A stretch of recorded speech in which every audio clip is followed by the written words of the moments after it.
श्रीमद् वाल्मीकि रामायण इस पुस्तक का स्वाध्याय हम आज के दिन करते हैं।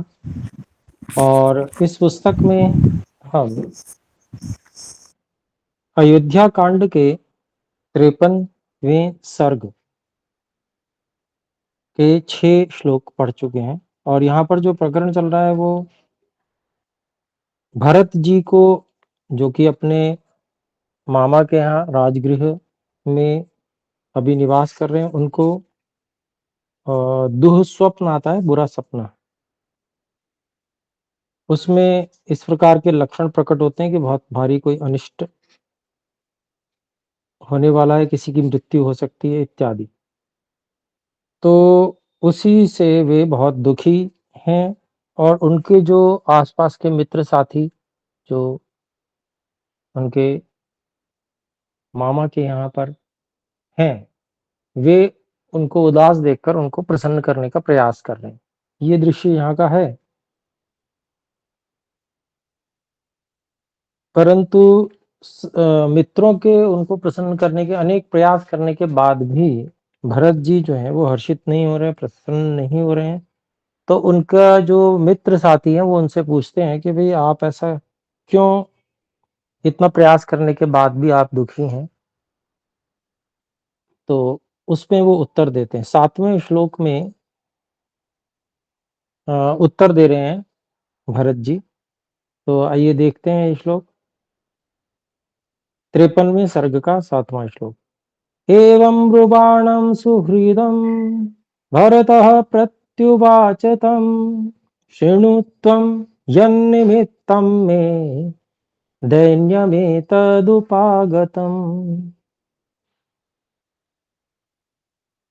तो शब्द अलग अलग हैं। एवं ब्रुवाणं सुहृदं भरतः प्रति उवाच तम, शृणु त्वं यत् निमित्तं मे दैन्यम एतद उपागतम।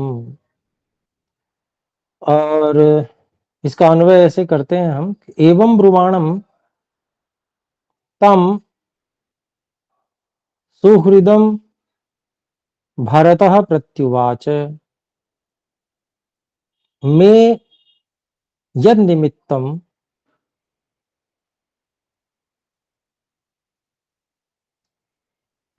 तद दैन्यम उपागतम त्वं शृणु। तो भरत जी कहते हैं कि भाई इस प्रकार से जो कह रहे थे जो मित्रगण कि भाई आप क्यों प्रसन्न नहीं हो रहे हैं। तो एवं ब्रुवाणम ऐसे कहते हुए उन तम सुहृदम उन मित्र को भरतः प्रत्युवाच भरत जी ने उत्तर दिया। क्या उत्तर दिया? तो कहते हैं मैं एतद दैन्यम उपागतम, मेरा उदास होने का जो उदासी जो है वो क्यों आई है, उसका कारण क्या है।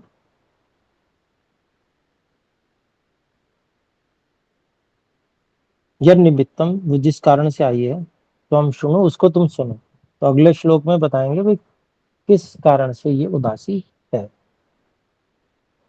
तो बताते हैं भरत जी। स्वप्ने पितरमद्राक्षं मलिनं मुक्तमूर्धजं पतन्त मद्रिशिखरात् कलुषे गोमय हृदे। तो इसके शब्दों को अलग अलग देखें। स्वप्ने पितरम अद्राक्षम मलिनम मुक्तम, मलिनम मुक्त मूर्धजम पतंतम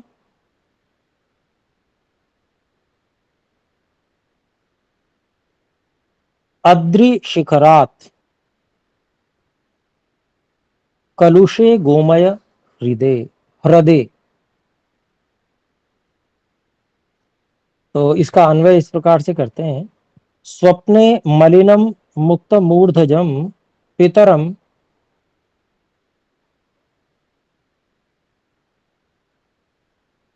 अद्रि शिखरात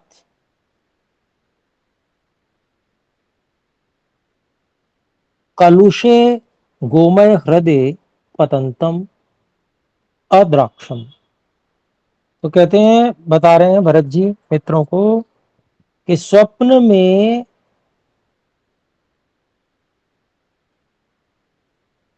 जो मलिन हो चुके हैं, ऐसे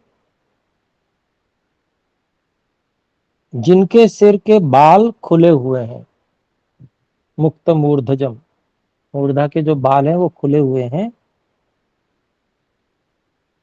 और ऐसे पिताजी को अर्थात महाराजा दशरथ को अदृशिखरात, किसी पर्वत की चोटी से, कलुषे, गंदे, गोमय हृदय, गोबर के गड्ढे में, पतंतम अद्राक्षम, स्वप्न में मैंने उनको ऐसे पर्वत के शिखर से गंदे गोबर के गड्ढे में गिरता हुआ अद्राक्षम देखा। स्वप्न में मैंने ऐसा देखा, ऐसा भरत जी ने बताया। फिर और भी बताते हैं, क्योंकि स्वप्न जो है वो कोई रुकता तो है नहीं, उसके क्रम बदलते रहते हैं, विचित्र विचित्र। तो 9वां श्लोक देखते हैं। प्लवमानश्च मे दृष्टः स तस्मिन् गोमय हृदये पिबन्नञ्जलिना तैलं हसन्नपि मुहुर्मुहुः।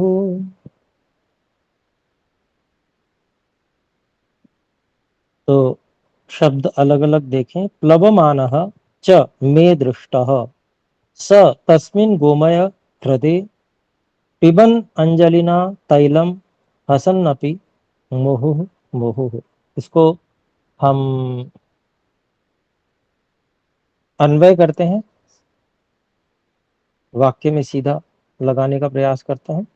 मे दृष्टः सः तस्मिन् गोमय हृदये प्लवमानः च हसन् अपि मुहुः मुहुः अंजलिना तैलम पिबन।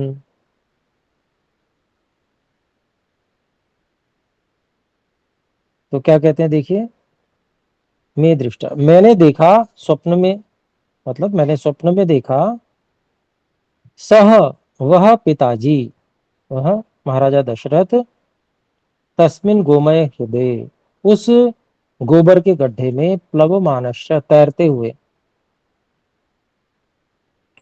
और वो तैरते हुए बार बार हंसते हुए, मुहु मुहु हसन नपी, बार बार हंसते हुए भी, अंजलिना, अंजलि से, तेलम पिबन, तेल को पीते हुए हैं, तेल पी रहे हैं जैसे वो। मतलब स्वप्न में जो होता है वो कोई लॉजिक नहीं होता है कि भाई गोबर के गड्ढे में है तो तेल कैसे पी रहे हैं। तो मतलब ऐसा कुछ नहीं है, स्वप्न जो है वो इसी तरह से कुछ ना कुछ, कहीं का कुछ कहीं का कुछ ऐसे जुड़ा हुआ होता है। तो यहाँ पर ऐसा उन्होंने देखा, ऐसा सुना रहे हैं वो। आइए 10वें श्लोक को देखते हैं। ततस्तिलोदनं भुक्त्वा पुनः पुनरधः शिराः तैलेनाभ्यक्त सर्वांगस्तैलमेवावगाहत। तो अलग अलग शब्द हैं। ततः तिल ओदनम भुक्त्वा पुनः पुनः अधः शिराः तैलेन अभ्यक्त सर्वांगः तैलम एव अवगाहत। इसका अन्वय ऐसे करते हैं। ततः तिल ओदनम भुक्त्वा पुनः पुनः अधः शिराः सर्वांग तैलेन अभ्यक्त तैलम एव अवगाहत। कह रहे हैं देखिए, तो उन्होंने क्या है, क्या कहा, बार बार हंसते हुए तेल, अंजलि से तेल पी रहे हैं, पिछले श्लोक में ये कहा, अपनी अंजलि से हंसते हंसते तेल पी रहे हैं। और फिर उसके बाद में, ततः उसके बाद में तिल ओदनम भुक्त्वा, तिल और चावल खाकर, पुनः पुनः अधः शिरा, बार बार नीचे की ओर सिर किए हुए, तैलेन अभ्यक्त, सर्वांग तैलेन अभ्यक्त, पूरा का पूरा शरीर जो है वो तेल से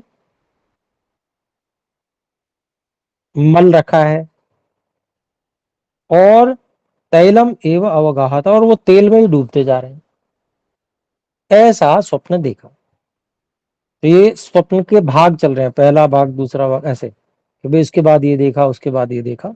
तो 10वें श्लोक में इस प्रकार से तेल में डूबते हुए देखा है। फिर आगे कहते हैं, देखिए 11वें श्लोक में स्वप्न बता रहे हैं। स्वप्ने अपि सागरं शुष्कं चंद्रम पतितं भुवि उपारुद्धां च जगतीं तमस तमसेव समावृतम्। अलग अलग शब्द इसके हैं। स्वप्ने अपि सागरम शुष्कम चंद्रम पतितम भुवि उप आरुद्धम, नहीं, उपारुद्धाम च जगतीम तमस एव सम आवृताम। अन्वय इस प्रकार से करेंगे। स्वप्ने अपि सागरम शुष्कम चंद्रम भुवि पतितम समावृताम उपारुद्धाम च जगतीम तमस एव। तो स्वप्ने अपि सागरम, तो स्वप्न में देखा है,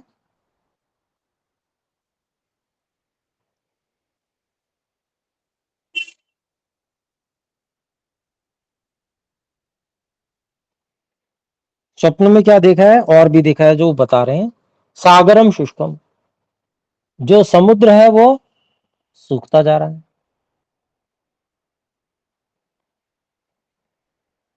फिर आगे कहते हैं चंद्रम पतितम भुवि पतितम, और चंद्रमा जो है वो भूमि पर गिर पड़ा है। फिर कहते हैं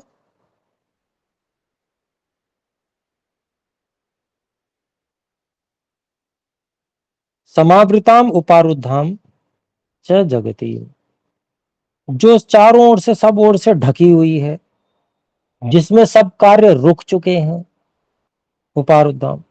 तो ऐसी जो धरती है, ये सारा जगत है, वो, उसमें सब जगह अंधकार ही छाया हुआ है।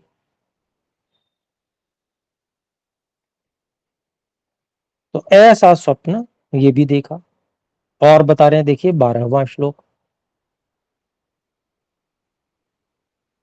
त्वरमाणश्च धर्मात्मा रक्तमाल्यानुलेपनः रथेन खरयुक्तेन प्रयातो दक्षिणामुखः। तो कह रहे हैं, देखिए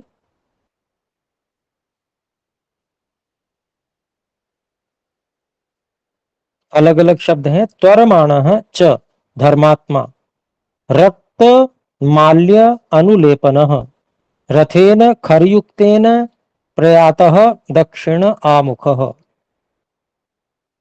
तो इसका जो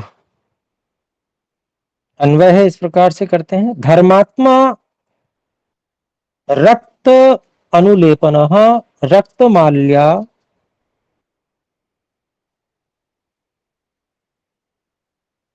खरयुक्तेन रथेन दक्षिणामुखः प्रयातः। तो ऐसे जो धर्मात्मा पिता जी अर्थात महाराजा दशरथ, उन्होंने रक्त अनुलेपन, लाल चंदन का लेप किया हुआ है, रक्त माल्य लाल फूलों का की माला पहनी हुई है, और खरयुक्तेन रथेन अर्थात जो, जिसमें गधे जुते हुए हैं, ऐसे रथ के द्वारा त्वरमाणश्च, बड़ी शीघ्रता में, जल्दी जल्दी में, दक्षिणामुख, दक्षिण की ओर प्रयातः, वो चले गए हैं। तो ये स्वप्न में देखा है। अब देखिए इन सपनों का क्या फल हो सकता है उसके विषय में, क्योंकि विद्वान है, भरत जी भी विद्वान है, वेदों के, महर्षि वशिष्ठ जी के गुरुकुल में पढ़े हुए सभी राजकुमार। तो आयुर्वेद आदि में इस प्रकार के अरिष्ट लक्षण जो है वो दिए हुए हैं, उपवेद है आयुर्वेद। तो वो इन स्वप्नों के लक्षणों से कुछ क्या हो सकता है उसके विषय में इस श्लोक में कह रहे हैं, 13वें श्लोक में। एवमेतन्मया दृष्ट मिमां रात्रिं भयावहाम् अहं रामोऽथवा राजा लक्ष्मणो वा मरिष्यति।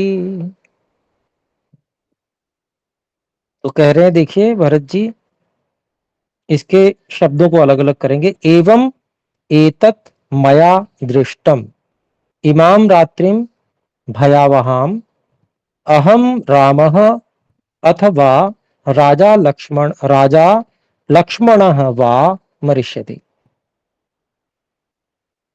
तो इसका अन्वय ऐसे करते हैं हम, एवं एतत् रात्रिम मया इमाम भयावहाम दृष्टम।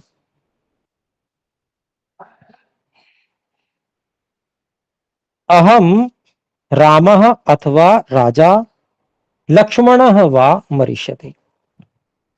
तो भरत जी कह रहे हैं, देखिए एवं एतत् रात्रि, तो इस प्रकार से यह जो रात्रि में मैंने, मया मेरे द्वारा, इमाम भयावहाम, यह जो बहुत ही भयानक स्वप्न दृष्टम जो देखा, तो उसका क्या परिणाम हो सकता है। कह रहे हैं अहम, मैं, रामः, राम जी, अथवा राजा, या फिर महाराजा दशरथ, लक्ष्मणो वा, या लक्ष्मण, मरिष्यति, इनमें से कोई मरेगा। तो अर्थात जो इस प्रकार के स्वस्थ अवस्था में अचानक इस प्रकार के स्वप्न आते हैं, जब व्यक्ति को कोई रोग आदि भी नहीं है और उस तरह का कोई पहले विचार भी नहीं किया हुआ है, तो इस प्रकार का कोई स्वप्न आता है तो वो इस प्रकार का अरिष्ट लक्षण माना जाता है। तो उसमें क्या स्थिति है, उसका कारण यही है कि परमात्मा ने जो मन है उनको प्राणों के द्वारा जोड़ा है।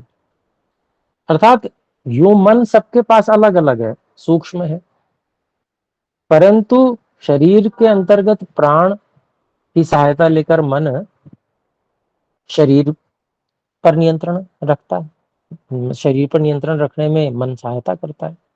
ठीक इसी प्रकार से जो समष्टिगत प्राण है, जिससे सारा ब्रह्मांड संचालित है परमात्मा के द्वारा, उस प्राण के द्वारा मनों का आपस में संबंध भी जोड़ा है परमात्मा ने। और जब हम मन से पूरी तरह से शांत होते हैं तो, और जिनके प्रति हम भाव करते हैं, तो उनके मन से भी हमारा संपर्क बनता है, और कुछ भाव जो है वो, उनका भावों का लेन देन भी होता है। और ऐसा जो है पहले जो ऋषि मुनि थे, इसी प्रकार से वो ध्यान करते थे, मन बिल्कुल शांत होता था, तो उनको बहुत सी बातें कहाँ क्या घटित हो रही होती थे वो पता चल जाती थी ध्यान अवस्था में। और जो सामान्य लोग हैं उनको, अगर मन चित्त शुद्ध है और शरीर से स्वस्थ है, मन ठीक है, शांत रहता है, तो उनके मन में स्वप्न आदि में इसी प्रकार के घटनाएं परिलक्षित हो जाती थी। तो ऐसा ही भरत जी के साथ भी यहाँ कुछ घटित हो रहा है। फिर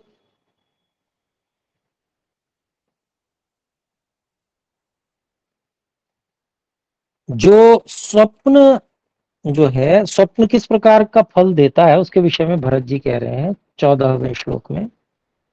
नरो यानेन यः स्वप्ने खरयुक्तेन याति हि अचिरात् तस्य धूमाग्रं चितायां संप्रदिश्यते। तो भरत जी जो है वो एक अरिष्ट लक्षण को बता रहे हैं यहाँ पर। एक इसको अलग अलग करें शब्दों को, नरः यानेन यह स्वप्ने खर युक्तेन याति ही अचिरात तस्य धूमाग्रम चितायाम संप्रदृश्यते। और अन्वय इस प्रकार से करते हैं, यह नरः स्वप्ने ही खरयुक्तेन यानेन याति तस्य चितायाम धूमाग्रम अचिरात संप्रदृश्यते। तो कहते हैं देखिए, जो व्यक्ति, यह नर, जो व्यक्ति, जो मनुष्य स्वप्न में निश्चय से ही खर युक्तेन याति, गधे से युक्त रथ से जो है यात्रा करता है, जाता है, तस्य चितायाम, उसकी चिता में धूमाग्रम, धुआं, अचिरात, बिना देरी के संप्रदिश्यते, देखा जाता है। अर्थात उसकी मृत्यु हो जाती है फिर शीघ्र ही उसकी चिता से धुआं निकलता हुआ देखा जाता है। तो ये उन्होंने एक लक्षण बता दिया। एक ये अंतिम श्लोक है, इसको भी देख लेते हैं, 15वां श्लोक 53वें सर्ग का।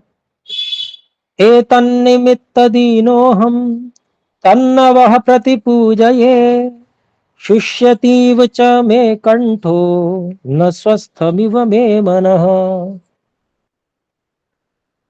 तो यहां पर कहते हैं, अलग अलग करें शब्द को, एतन निमित्त दीनः अहम तत् न वह प्रतिपूजये शुष्यति इव च मे कंठः न स्वस्थम इव मे मनः। अन्वय इस प्रकार है, एतस्मिन् एतत् निमित्त अहम दीनः वह तत् न प्रतिपूजये मे कंठः शुष्यति इव च, मे कंठः च शुष्यति इव मे मनः न स्वस्थम इव। तो अभिप्राय हुआ कि इस कारण से, एतन निमित्त, इस कारण से मैं दुखी हूं और आपकी बातों पे ध्यान नहीं दे रहा। प्रतिपूजय मतलब आपकी जो बात, जो आप कह रहे हैं उसका मैं सम्मान नहीं कर पा रहा। और फिर कहते हैं, मेरा जो कंठ है वो सूखता जा रहा है, मतलब सूख रहा है कंठ। क्योंकि जब व्यक्ति का जो उस जिससे बहुत प्रेम करता हो और वो उस पे उसको संकट लगे तो उसकी स्थिति ऐसी ही बनती है न। और कहते हैं कि भाई मेरा जो मन है वो स्वस्थ के समान नहीं है। तो ये जो भरत जी के स्वप्न का विवरण इस सर्ग में रहा। आइए अभी विराम करते हैं, आइए मिलकर एक बार ओम का उच्चारण करें। ओ